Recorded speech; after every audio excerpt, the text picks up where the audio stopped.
what does zero trust mean?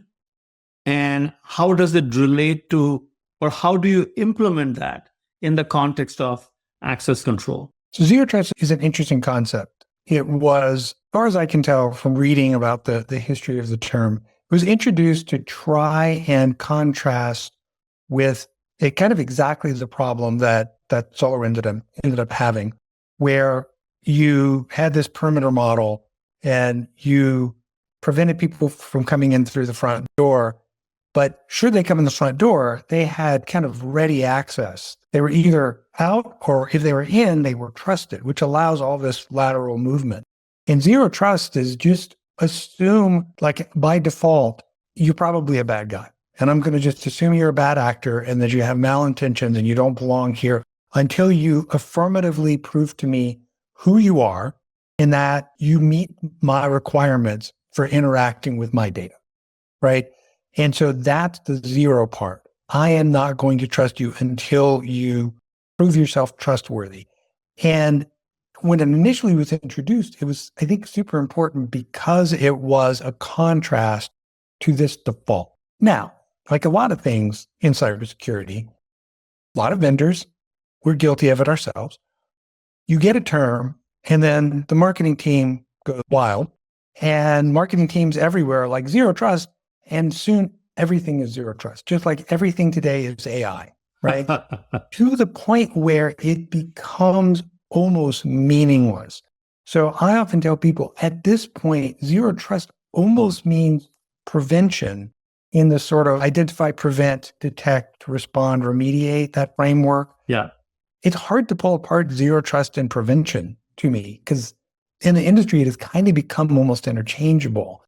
So that there are some specific things in zero trust. Gartner has decided, they always like an acronym. So they've got their SASE and SSE. And when I talk to real IT people, they're like, I don't know, man. We get a very negative impression of zero trust. They all know they should do it, but your typical kind of security professional, IT professional, isn't it like if you pinned them down, they couldn't tell you what it is I'm supposed to do other than more than I'm doing now. So we certainly try to help them and say, look, one of the key things is access control. It's making sure that only the right people have access, that are following the right policies. And those are the only people who can touch your data. Do you feel confident that that is true? And then typically they're like, no, I am not confident. I do not feel that. Let's talk about how could I get more confident? And of course, it's not binary. You're not, well, I'm zero trust or I'm not. Like, you can always do more security to the point where you completely disable your business. The key there is to figure out, how do I make it so that there's very little implicit trust? Ideally, no implicit trust anywhere in my systems, but people could still do their jobs, and hopefully with as little friction as possible. Welcome to the Cybersecurity Readiness Podcast Series with Dr. Dave Chatterjee. Dr. Chatterjee is the author of the book Cybersecurity Readiness, a holistic and high-performance approach, a Sage publication. He has been studying cybersecurity for over a decade, authored and edited scholarly papers, delivered talks, conducted webinars and workshops, consulted with companies, and served on a cybersecurity SWAT team with Chief Information Security Officers. His work on proactive cybersecurity has been featured on USA Today. Dr. Chatterjee has been a tenured professor at the Terry College of Business at the University of Georgia. As a Duke University visiting scholar, Dr. Chatterjee teaches in the cybersecurity programs at the Pratt School of Engineering. Hello, everyone. Welcome to the Cybersecurity Readiness Podcast Series, where we examine what it takes to build and sustain a high-performance security culture. You may not believe this, but I am recording the 99th episode. It's amazing how time has flown by. Started this series in June of 2021. The plan was to record 8 episodes and be done, but now I'm on my 99th. So it's been an amazing journey, and probably that's a chat for another day. But today, our focus is on something very fundamental to cybersecurity governance, and that is access control. It's one of the oldest problems in security, yet still one of the most consistently exploited. And as organizations have moved towards hybrid work, cloud adoption, SaaS expansion, and distributed digital estates, the stakes have never been higher. To help us understand this access control aspect of cybersecurity governance and more, I'm delighted to have with me today Mr. Denny LeCompte. I should call him Dr. Denny LeCompte. He has a PhD in cognitive science from Rice University. Happens to be the CEO of Portnox and a former executive at SolarWinds and Alien Wall. Denny, welcome to the podcast. Thanks, Dave. And congratulations on 99 episodes. That's amazing. Well, I was just telling my wife, I don't know how I got here, but I did get here. There were no plans. So anyhow, but hey, let's set the stage. Access control is supposed to be one of the most basic building blocks of cybersecurity. Yet we keep seeing breaches rooted in simple access failures. Why is access control still one of the weakest links? What are organizations getting wrong here? I would say the core problem is still the way we all sort of built the basic access control for the kind of modern tech stack is around passwords. And what we tried to do once we realized how weak passwords were is we've been trying to band-aid that problem. So passwords are bad, make passwords more complex, make passwords, change them all the time. And then we threw multi-factor authentication. Okay, passwords are not good, but rather than get rid of passwords, we're like, well, let's just put some other things on top of them. But you're still building on this fundamentally weak system. And passwords are just not compatible with the way human minds work. Like if we only had one or two in our lives, maybe, but that's clearly not the way it works.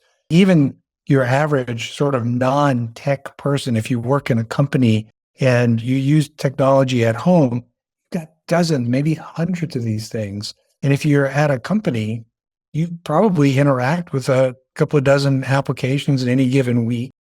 So you need to get rid of them. Some companies have tried, but no one has offered a great solution. You certainly got a single sign-on that people try and do, but a lot of the single sign-on apps they're really just password managers, and there are still passwords in there. And I guess my fundamental belief has come to be if you give somebody a password, then some bad guy will talk them out of it, right? So that the solution has got to be that you don't have a password. You can't phish something from me if I don't have it. Well, thank you. Thank you. That's absolutely spot on. In fact, once again, this morning, I was wondering, I'm like, when will this password nonsense go away? I'm just tired of remembering passwords. And as you said, we have to access different resources, use different passwords. I keep preaching about strong passwords, passphrases, but I'm looking forward to the day where I don't even have to worry about entering a password. I've had the pleasure of interviewing some guests in prior episodes who've talked about passwordless authentication. I would like your impressions on passwordless authentication. How successful has that evolution been? I would say on the consumer side, we're just at the very, very beginning where you see people, the big players like Microsoft and Google really pushing passkeys. And I think that's going to take a very long time. You and I will still be using passwords in 20 years because that's going to take a while. I think it's a lot easier to do inside of a corporation because you've got an IT team that can lock down the environment to the devices, right? Like that's what our company does. This is what Portnox does for customers is we push really hard with our customers and they're buying it in large numbers, certificate-based authentication. So you can do that for your network, you can do it for your apps, and then you get rid of the password in this very controlled environment. And so then you can say, well, if you want to get on my network, you can only do it from a device that I, as IT, control. I've given it to you. It's following my policies because it's a constrained universe. Look, even if you get really big, if you've got tens of thousands of people in your company, you can still prevent anybody from getting on any app if you just lock it down to trusted devices. The consumer world, none of that works because it's just every device has to be able to get to it. But there's no reason that you have to support kind of bring your own device at your company. Although that is a problem. You've always got this group of kind of contractors or vendors who need access, and certificates are harder for them, but there are solutions there as well. But the last 4 years with Portnox, I don't think I really understood it before this, but now every day we're doing it. So I'm like, okay, this is not that hard. I will say that people think it's hard. That's one of the things that we encounter when we're having conversations. They're like, passwordless, yes, that would be great, but they kind of think it's a pipe dream. It's something in the future. And it's like, it's not that hard. It really isn't. But then, like you said, on the consumer side, it's going to take years before we get there, correct? Did I understand you correctly? Yeah, I think so. I mean, yes. I think about my extended family and I can't imagine how are you going to get them to use passkeys? Like that's, even though it's easier, I have proselytized at Thanksgiving, hey, you guys should be doing this. That's going nowhere. I don't see it. It's different. It's change. They're going to need to be forced, which means it's going to go vendor by vendor. And I just think that's going to take a long time. You still got people using old green screen mainframes in little pockets of the world. Like technology, the half-life is just really, really long. So there's going to be some holdouts for a long time. Well, I appreciate that candor. At least you've been candid about saying what is more feasible and not so feasible. That helps. Denny, I forgot to ask you to share some professional highlights with my listeners. And it's not bad that I'm asking you to do it at this time, because maybe while you do that, share your experiences when you were at SolarWinds and what happened with the Sunburst breach. What did you come away from a learning standpoint? Make sure that you address that as well. Sure. I have an unusual background in that I have a PhD in cognitive science. I was a professor when I was now at this point, much younger. And then that was not satisfying for a variety of reasons. And I ended up in the technology world, which was at the time, that's where all the exciting stuff was happening. I started off doing kind of usability engineering, focusing on UIs. It was a natural transition. And then ended up in product management at places like BMC, Compaq, IBM. Eventually ended up through kind of really a series of accidents at SolarWinds right after it had gone from being a bootstrap company, so maybe 20 people, and when I started, and then we turned it into this really large kind of powerhouse for IT management. And I eventually, during that process, grew up with the company, ended up running product. I left for a while, went to AlienVault, and that was fun. Came back, and that was when the company had gone private and then public again. And the interesting thing is that is also when the Sunburst breach happened. And it was after that I left and then came to Portnox. And those are not coincidental, because that was, if you're talking about lowlights of my career, I would say that was definitely one of them. We discovered the breach on December 13th of 2020. 2020 was not, for most of us, a very good year. That was a terrible way to end it. And it was the worst Christmas ever, because once you have had a very serious breach, if you're in management and IT, they had attacked our engineering supply chain. They had gotten into our build system. So we were scrambling to both talk to our customers and tell them what was happening, and then also to find what they had done and then rebuild the system so that we could get a clean version to our customers and convince them that it was a clean version, right? So it was a truly miserable experience. We also then had to figure out, like, well, how did this happen to us? It's not like we were cavalier about security, but I would say compared to like how I live now at Portnox, it was, well, all of us who lived through that behave very differently now. We're pretty sure we know how that breach happened. It was somebody got into an IT person's account. We don't know all the details, but it was protected by MFA. What it was not protected by was a trusted device scheme, so that they were able to remotely access this person's account. And then from there, and they were in our system for almost 2 years before it was discovered. And the FBI and CISA with the government have all concluded that it was almost certainly a Russian state actor. So these guys are the very best. It wasn't amateurs doing this. But the way they got in, if we had used a trusted device scheme, would have been much harder, because once they got in, they did not have really a lot stopping them from moving laterally, and then slowly escalating privileges. And so they escalated privileges enough to figure out kind of how we work. And then they eventually gave themselves access to our big complicated build system. And then they inserted a dummy line of code, waited until we shipped, saw that we didn't catch it, and then they inserted the back door so that the next time we shipped, it was in there. And then we didn't know really until the guys over at FireEye told us, because they had discovered it because they were hacked through this thing. So what I took away from that was that the level of security that I think most software companies had, right? I don't think we were less secure than most, but I think compared to, let's say, like a financial institution, those guys will pay whatever it takes. I think if you are a software company, you need to think of yourself like a bank. You can't be like, yeah, this is pretty good. You have to just be paranoid. Certainly, my own board is like, you guys are kind of over the top, and like, as it should be. Like, we are not going to experience that again, so that we do everything we can to secure our product, to secure the corporate network, to secure all of our apps.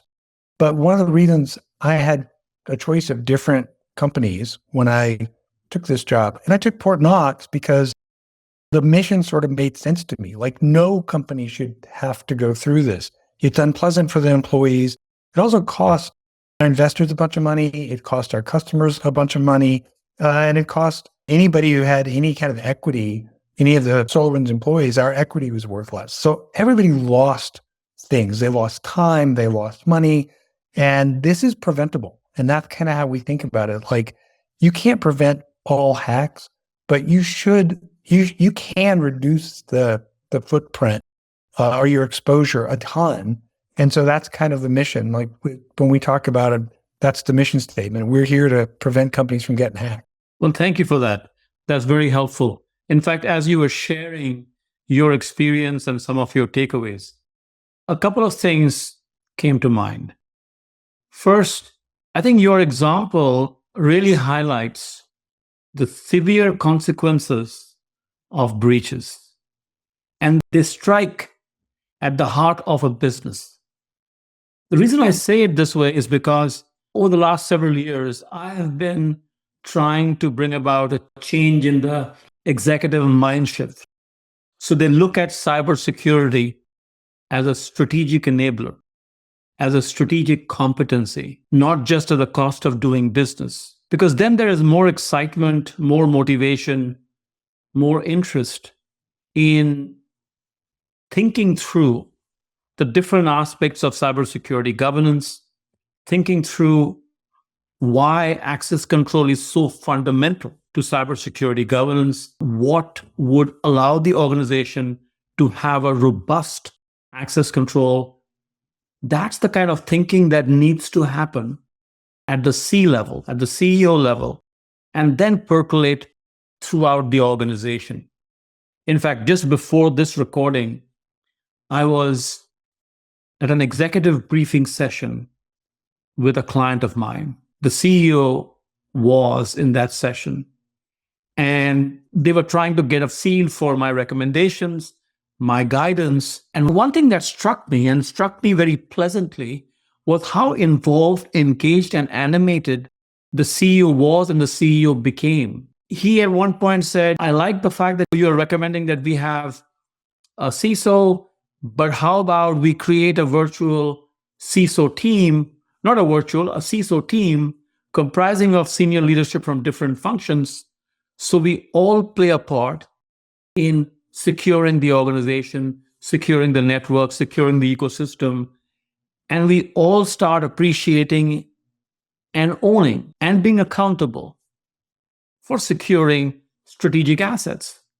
And my response was, you know what? If every CEO thought and envisioned like that, I think we would be at a different spot. So anyhow, coming back to our discussion, core of our discussion, there is one thing very centric to access control. I've reviewed your profile. I've reviewed what your company does. And this access control is influenced or is founded on the zero trust access philosophy. Why don't you share with listeners, what does zero trust mean? And how does it relate to, or how do you implement that in the context of access control? So zero trust is an interesting concept. It was, as far as I can tell from reading about the history of the term, it was introduced to try and contrast with it kind of exactly the problem that SolarWinds ended up having, where you had this perimeter model and you prevented people from coming in through the front door. But should they come in the front door, they had kind of ready access. And they were either out, or if they were in, they were trusted, which allows all this lateral movement. And zero trust is just assume, like by default, you're probably a bad guy. And I'm going to just assume you're a bad actor and that you have malintentions and you don't belong here until you affirmatively prove to me who you are and that you meet my requirements for interacting with my data, right? And so that's the zero part. I am not going to trust you until you prove yourself trustworthy. And when it initially was introduced, it was, I think, super important because it was a contrast to this default. Now, like a lot of things in cybersecurity, a lot of vendors, we're guilty of it ourselves. You get a term, and then the marketing team goes wild, and marketing teams everywhere are like zero trust, and soon everything is zero trust, just like everything today is AI, right? To the point where it becomes almost meaningless. So I often tell people at this point, zero trust almost means prevention in the sort of identify, prevent, detect, respond, remediate, that framework. Yeah. It's hard to pull apart zero trust and prevention to me because it's in the industry, it has kind of become almost interchangeable.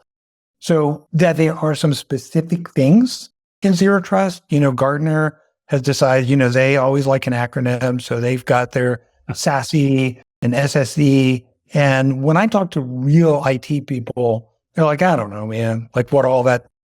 We get a very negative impression of zero trust. They all know they should do it, but your typical kind of security professional, IT professional, isn't it like if you pinned them down, they couldn't tell you what it is I'm supposed to do other than more than I'm doing now. So we certainly try to help them and say, look, one of the key things is access control. It's making sure that only the right people have access, that are following the right policies. And those are the only people who can touch your data. Do you feel confident that that is true? And then typically they're like, no, I am not confident. I do not feel that. Let's talk about how could I get more confident? And of course, it's not binary. You're not, right. Well, I'm zero trust or I'm not. Like you can always do more security to the point where you completely disable your business. So the key there is to figure out how do I make it so that there's very little implicit trust. Ideally, no implicit trust anywhere in my systems, but people could still do their jobs and hopefully with as little friction as possible. Yep. Very true. And I really liked what you said about taking these words and then just going to town with it. And before you know it, I think you put it beautifully. It doesn't mean anything anymore. I also like to keep it very simple, very fundamental, and very basic. When I think of access control, I almost feel that's at the heart of securing anything or everything. Because if you can secure access, you're well on your way. You're reducing the risks of different types of attacks. And then the question is, how do you secure access? And I'm not going to repeat what you've said, but I'm just going to connect a few dots here from the standpoint of the mindset. Just like you said, that if you have that zero trust mindset, which means we don't want to take any chance because a single failure can be catastrophic for certain industries. Let's say healthcare. You cannot have malware entering devices, compromising a pacemaker. So the implications are significant. And then if we bring in critical infrastructure into the picture, the consequences of cyber attacks on critical infrastructure can be absolutely catastrophic. So therefore, access control is such an important discussion. People are still trying to get their arms around it. Technologies are there, but nothing is foolproof. And we kept talking about people. We said how it's important for people to have the right kinds of privileges. Only the right people should have access. That's all very important. Let's also talk about device identity. What does that mean from the standpoint of access control? So you need to define which devices are allowed, right? This is where standard certificates are very useful because you can deploy them. They can be user-based or they can be device-based. You can actually do both. But that says this device belongs on my network. I always think of it, it's like a tattoo that lets you into the club. That just says, oh, well, this is one of mine. So that's not enough, because if you're willing to tattoo anybody or any device, then you're not doing anything. You have to be really clear about the rules and then about those devices. When will you trust it? Because you need endpoint protection. I mean, access control is very important, but you also need some sort of endpoint detection and response. Mm-hmm. You need firewalls. You need to make sure that your laptops, your people aren't wandering around with admin privileges. Mm-hmm. Like, you have a set of rules that you live by. But rules are great, but only if you enforce them. If the system you've got is you're going to trust people, you are going to fail, because people will be good most of the time, but most of the time is not going to get it done for security.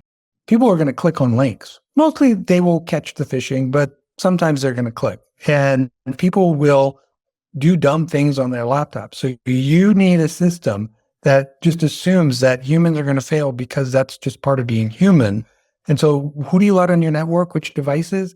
It's the ones you control. If you choose to let people bring foreign devices on your network, then you probably want to have a system for that as well. So if you're going to allow BYOD, you might say, oh, well, you have to download this agent onto this device, and it's going to check to make sure that this is a device, or maybe check for malware or whatever.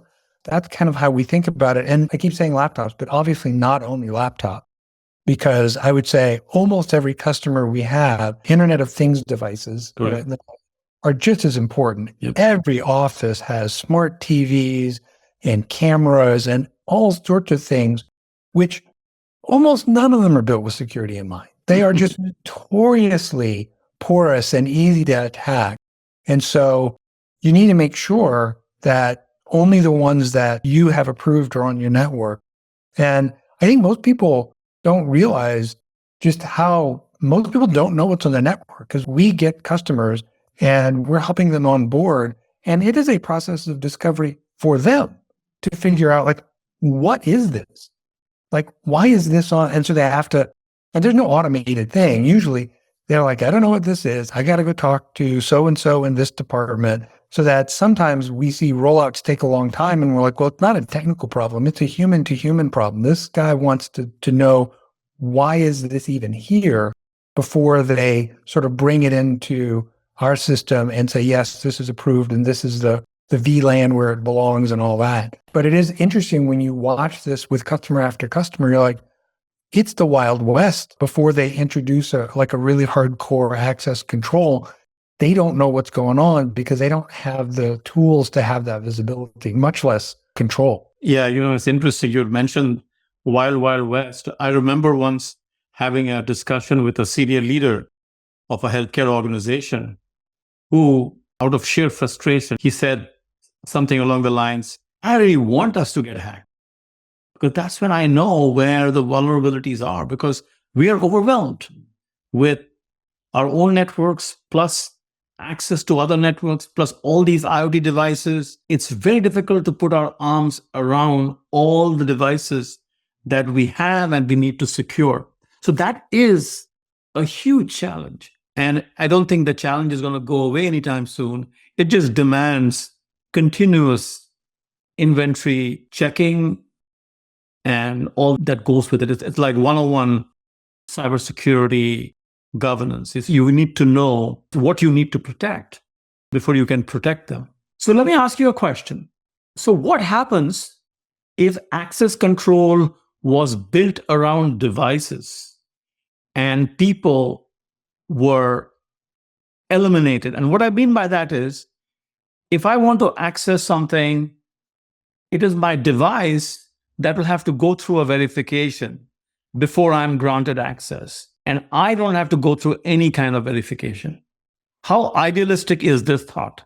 The thing that worries me about that scenario is I would have to believe that you and your device are inseparable, because if someone else got hold of your device, then they have the keys to the kingdom.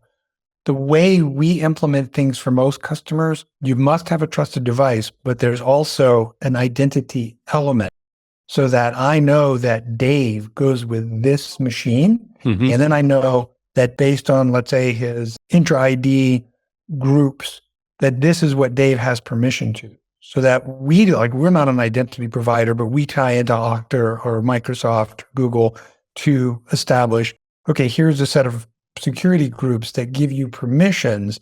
And so the user's identity is pretty critical for determining which things. Now, again, I could substitute a device for an identity if I believed that you never used another device or no one else could use your device. So generally speaking, in fact, we find most users have at least two devices, at least two, right? They've got their mobile phone and then they've got a laptop.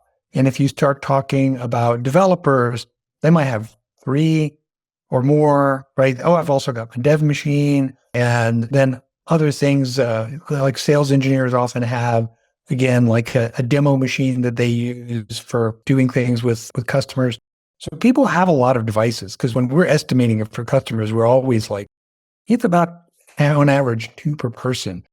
So then if you make it strictly device-based, I think you would run into that. So I think you're more secure when you say it's the intersection of this device and this digital identity, and that I know Dave is in the US and he should never be leaving the US. And I'm not going to, like, if he or his device leaves the country, I'm not going to let him have access unless he were to go get permission in advance, because again, that prevents a lot of problems. So I don't know, devices are important, but I do think it's the intersection.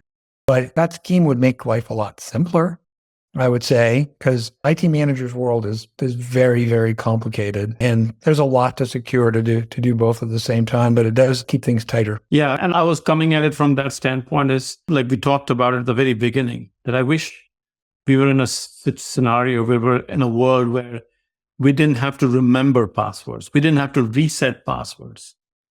We didn't have to go through multi-factor authentication because of the multi-factor authentication fatigue that's out there. Yep. So I wish we could just cross those out and I just point and click and expect the devices to do their part, have intelligence built in now that we have AI, and it takes one less thing for the humans to worry about. And then we are ruling out phishing attacks and so on and so forth, because there are no human credentials to access. But I get your point. And you did say early on that a device-based identity management or access control is more feasible within an organizational setting, within a control setting, compared to the general public out there. Am I correct? Yes. And in fact, our customers, we use this internally, do eliminate passwords. I only have a password to my devices. Okay. I don't have a password to type for any of my apps or to get onto the Portnox network when I go into our office. But it is still what happens when I open my laptop. It looks for a certificate on my laptop, which says, okay, that's a trusted device. But then it also makes a call to our Intra ID and says, well, who is this? Oh, it's Denny. I know him. And I know he goes with this laptop. So I don't own a password to pretty much anything other than the laptop, but it is that combination that gives us confidence that when I do that, that it is me. And then it says, okay, what does this guy have access to? So it says which app. So when I go to log into like a SaaS app, I just click and it does a quick scan to make sure I'm still in compliance. And then it lets me on. But again, I'm not the identity provider. We do ask Intra.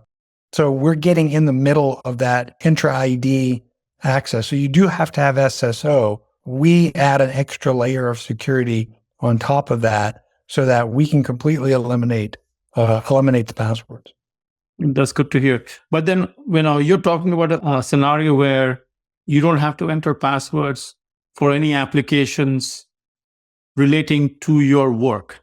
Not like if you're trying to go to, say, LinkedIn or Facebook or Instagram, there you'll have to enter passwords, correct? Oh, yeah. In my personal life, I am still plagued by, I think my password manager has a couple of hundred different passwords, some of which, I don't know, it's probably been a year since I used it, but you went to some doctor and they have a patient portal and now you got a password in your password manager. Yeah, it is terrible. And I use my password manager, but I've tried to get other people in the family to use it. And at best, it's sketchy. Like they're not consistent about it. They don't like it. There's not a good answer for most people who don't like basically love technology, who don't enjoy just figuring this stuff out. But I think normal people hate it all. And so the password and the requirement for it, like the level of frustration people have is high, which is why you still get people. I have had people describe their elaborate password reuse scheme that they've got these 3 passwords or 5 passwords, and I use this one for this. And I'm just like, oh my God, please stop. Like you're going to get hacked. No one listens to me, but that's the situation that you get with kind of normal people. They can't deal. So if we were trying to build a world for hackers, I don't know that we could do better. I like that. Well, it's funny that, your recommendations fall on deaf ears. In fact, when people ask me about what would be an appropriate password approach to managing passwords, obviously there are the password managers. But I also say that you might consider coming up with a strong passphrase and then tweaking it when you need to. So this way you have a slightly different phrase for accessing different applications or different devices.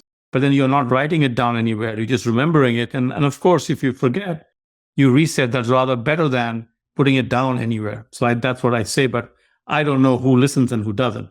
But anyhow, in the interest of time, let's move on and let's talk about people are listening to this discussion, CEOs, and they're thinking, okay, so when it comes to access control, where should we start to get a gauge on how well we are doing it? And what's the best way of making that assessment? And then what are the steps to take after that to get to a certain acceptable state of, say, maturity? What would be your advice?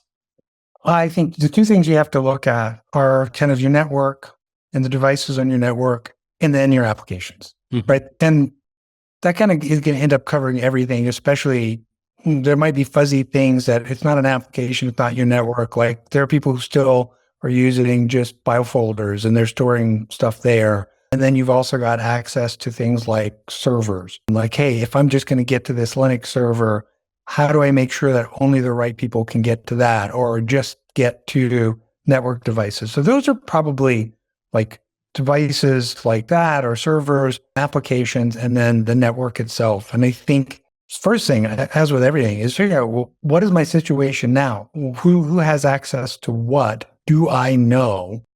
Could I write this down, or is it the Wild West and I don't have control? If you find yourself in that situation, then I think you just need to pick, what is the thing I can go get my arms around. For us, people often come to us first for their network. Applications are sometimes a little harder because it is a little bit all over the place, and you've got different people inside the organization control it. Maybe IT controls these apps and marketing controls those apps. And so trying to put something around everything might be really difficult. But usually there's a network team that controls the network. And if you can limit who can get to your network, and that includes both people accessing it when they're in the office. And I know there's a bunch of people still working remotely, but 75% of people still go into the office sometimes, according to the latest statistics I've seen.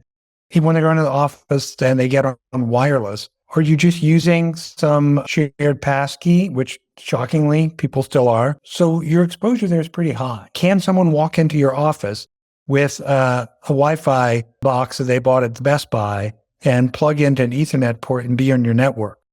Again, shockingly common, the answer to that is yes, right? And they're like, oh, but we have physical security. And I'm like, I'm sure no one can sneak in behind someone else in your office. That's not a thing that can happen, right? So everybody's got these exposures. So what can you do to lock that down? But I would say the great advantage of the network is there's a network team. They can actually do it. But then I would think about your servers, the things that are really, really important, and then your most important app. There are ways. Microsoft has certainly made it easier to go and do things and get all the apps that are using Intro for access so that you can sort of get and cover all these apps at once. But I would break it down into those things and then create a roadmap for yourself for getting to, how do I have no passwords at the end of this? First of all, you just have to believe that this is not that hard. This is doable. But like any IT project, it's going to take some planning and it's going to take a while, because I will say, going from SolarWinds, where your product was used by the IT team and really nobody else, that's one thing. When you're doing access control for the entire company, there's a change management process that is much bigger, because if you're the IT team, you do not want the CEO or any executives to be locked out of their stuff. That can get you in a lot of trouble. You don't want sales to not be able to get onto salesforce.com and do their jobs. So they are much more careful. They will do a lot more testing than like a monitoring app or something that's kind of a vertical for just one team. This touches everyone. So they do a fair bit of planning in the usual change management to make sure that this is going to go smoothly, because no IT team wants a bunch of people complaining, hey, I can't get my job done. You don't want to be responsible for that. Yeah, very true. Excellent practical recommendations. I'd like to piggyback on that to remind our listeners that for any type of security governance related changes or implementations for that matter, the most important driver is the leadership mindset. The leadership being hands-on about it, believing in doing, whether in this case, making access control more robust, more secure. And to bring about a change in that mindset, making sure that this is important, I often recommend doing some kind of a disaster scenario analysis where they reflect upon the different types of threats and attacks that a company can ill afford.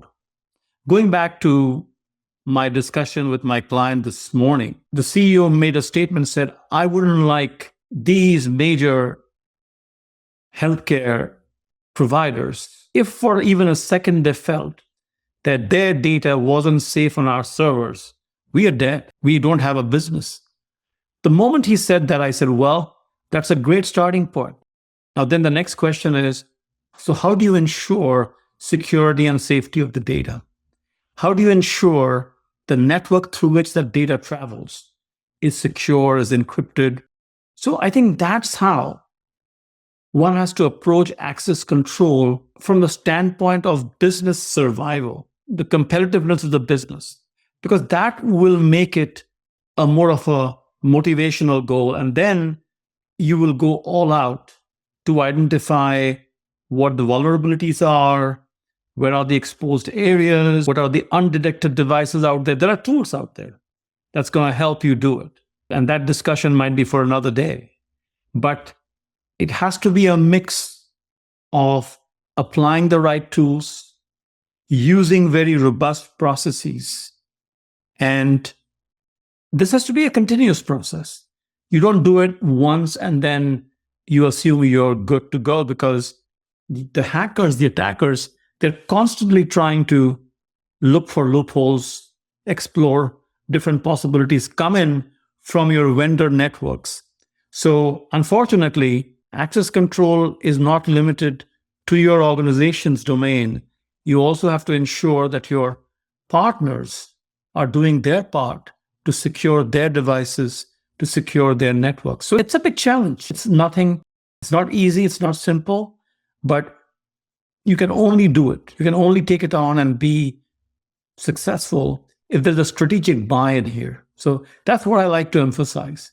But anyhow, I always like my guest to have the last word before we close it down for today. So Denny, the final words are yours.